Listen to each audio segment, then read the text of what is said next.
అంటే ఏంటి డిప్లొమసీ లేకుండా చెప్పండి. ఇప్పుడు ఫ్యాన్స్ అందరూ ఇంత వచ్చాక కూడా అంటే ఫస్ట్ నుంచి ప్రామిసింగ్గా ఉన్న సినిమా ఇది. అందరూ అనేది ఒకే మాట ఏంటంటే అంత మంచి సీజన్ సంక్రాంతి వదిలేసుకుని రిలేటివ్గా డల్ అనుకుంటారు. ఫిబ్రవరి మనం అక్కడక్కడ సక్సెస్ఫుల్ ఉంటాయిలే కానీ ఫిబ్రవరిలో కూడా ట్రెడిషనల్గా మనం ఒక డల్ పీరియడ్ అనుకుంటాం. అలాంటి దాంట్లో రిలీజ్ చేస్తున్నారన్న డిసప్పాయింట్మెంట్ ఫ్యాన్స్ ఇప్పుడు కూడా ఉంది. ఉందండి, నాకు ఉంది. మీకు ఉందా? నాకు ఉందండి. ఎందుకంటే నాకు మోర్ అది ఎప్పుడు ఎక్కువ ఉంటుందంటే, నాకు ఎవరైనా ఇలా మాట్లాడినప్పుడు ఆర్ఎల్స్ ఇప్పుడు మీ దాంట్లోనే మీ మిర్చి నైన్లోనే నేను ఒకటి రెండు సార్లు చూసాను అనమాట. అది చూసినప్పుడల్లా అబ్బా అనిపించేది అనమాట. అండ్ అది చూసిన తర్వాత దాని రియాక్షన్స్ ఉంటాయి చూడండి కింద. ఎస్, మీరు ఆ క్వశ్చన్ వేశారు, ఇలా తండేళ్ళు సంక్రాంతి సీజన్ మిస్ అయిపోయింది అనుకుంటున్నారా అని చెప్పి. సో ఇప్పుడు మా టీంలో ఒకరు వచ్చి అన్నయ్య ఇలా పెట్టారు అనగానే అవునా అని చెప్పి ఆ ఆర్టికల్ చూసినప్పుడు కొంచెం అనిపించేది, కింద రియాక్షన్ చూసినప్పుడు ఇంకొంచెం ఎక్కువ అనిపించింది అండి సైకలాజికల్లీ హరి అని. కాకపోతే అరవింద్ గారు క్యాలిక్యులేషన్స్ ఎలా అంటే, సంక్రాంతి టైంలో వచ్చినప్పుడు along with game changer, Daaku Maharaj and Sankranti వస్తున్నాం అని చూసుకుంటానండి, మెజారిటీ 85% అవి తీసేసుకుంటాయండి. మాకు 15% దొరుకుతాయి. ఖచ్చితంగా 25% అయితే we can't get share. Majority of the షేర్లో మాకు 25% అయితే రావండి. 15% ఆఫ్ ద థియేటర్స్ వస్తాయి, బట్ చక్కగా ఫిల్ అవుతూ వెళ్తాయి. అరవింద్ గారి క్యాలిక్యులేషన్ అంటే ఇప్పుడు మనం 40 to 45% we can accommodate. So నీ బాధ ఏంటి, డబ్బులు కలెక్షన్స్ మిస్ అయిపోతాయనా? అది మిస్ అవ్వకుండా ఆ నెంబర్స్ అయితే సినిమా బాగుంటాయి.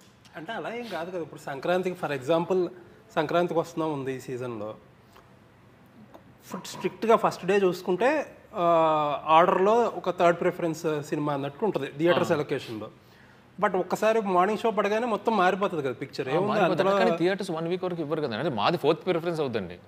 అంటే వెంకటేష్ గారి తర్వాత అంటే సురేష్ ప్రొడక్షన్స్లోనూ అక్కడికి వెళ్ళినప్పుడు మాది 4th ప్రిఫరెన్స్ అవుద్ది.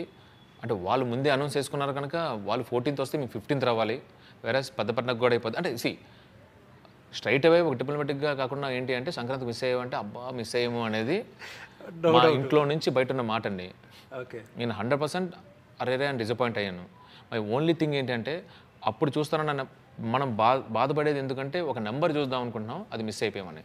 సో ఆటోమేటిక్గా ఏంటంటే ఇప్పటికీ స్టిల్ చాలామంది అన్నీ రిలీజ్ అయిపోయిన 2-3 days తర్వాత మీది ప్రైమరీ మూవీ అవుతుంది, మీది మూవీ అవుతుంది అని అన్నప్పుడు మాత్రం బాధేస్తుంది.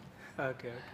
సో ఫైనల్ ఇన్ కంక్లూజన్ ఏంటి, నెక్స్ట్ ఏంటి, ఏం చేస్తున్నారు? భారీ సినిమాలు ఎత్తుకుంటున్నారు ఈ మధ్యన. ఇంకా సార్ నేను చాలాసార్లు చెప్తుంటానండి, నాకు ఫిలిం మేకింగ్ ప్రాసెస్ నేను చాలా బాగా ఎంజాయ్ చేస్తానండి.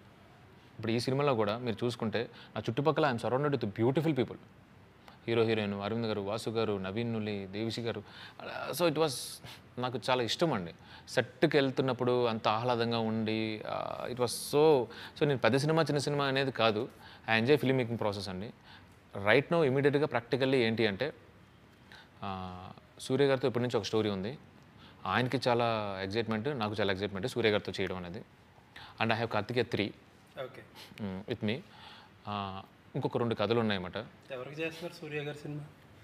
అది ఇంకా అంటే నేను గీతా ఆర్ట్స్లో ఖచ్చితంగా సినిమా చేస్తానండి. అది ఇమీడియట్గా కాదా అనేది అరవింద్ గారు బట్టి ఉంటుందండి. ఓకే. అండ్ దీని రిజల్ట్ బట్టి అయితే ఉండదండి, బికాస్ నాకు గీతా ఆర్ట్స్ నుంచి కావాలి సవ్యసాచి తర్వాత వచ్చింది.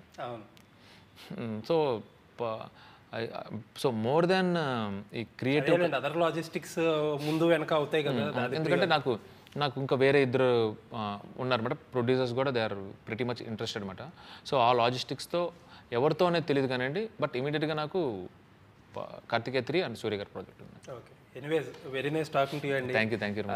మీరు అన్నట్టు ఏంటంటే తండేల్లో ఎంత కష్టపడ్డారు, లేకపోతే ఎంత అలా టెక్నికల్గా ఎంత స్ట్రాంగ్ పీపుల్ ఎలా ఉన్నారో అనేది పక్కన పెడితే వీళ్ళందరూ నైసెస్ట్ ఆఫ్ పీపుల్స్ అనమాట. ఎస్, అరవింద్ గారి దగ్గర నుంచి చైతన్య గారి దగ్గర నుంచి అందరూ కూడా, బన్నివాస్ గారు, మీరు నైస్ పీపుల్ మీరు అందరూ. హోప్ఫుల్లీ మీరు ఎంత కష్టపడ్డారు కాబట్టి మంచి సక్సెస్. నా తరపు నుంచి అంటే మీరు నాకు ఐ నో ఎవిడెంట్లీ క్లియర్ అంటే మీరు ఎంత సపోర్ట్ చేశారో నా ప్రీవియస్ మూవీ కండి, because we need that support. ఏది మా కార్తికేయ 2 కండి. సో పర్సనల్లీ నా రిక్వెస్ట్ అంటే దీనికి కూడా అంతే మంచి సపోర్ట్ ఇస్తే ఈ పబ్లిసిటీ వైజ్ కానీ ఇది వైజ్ కానీ అంటే మేము ఎంత బాగా తీసేము అనేది ఒక లెక్క అండి, దాన్ని ఎంత బాగా తీసుకెళ్ళాము అది మీ చేతిలో ఉందండి. తప్పకుండా.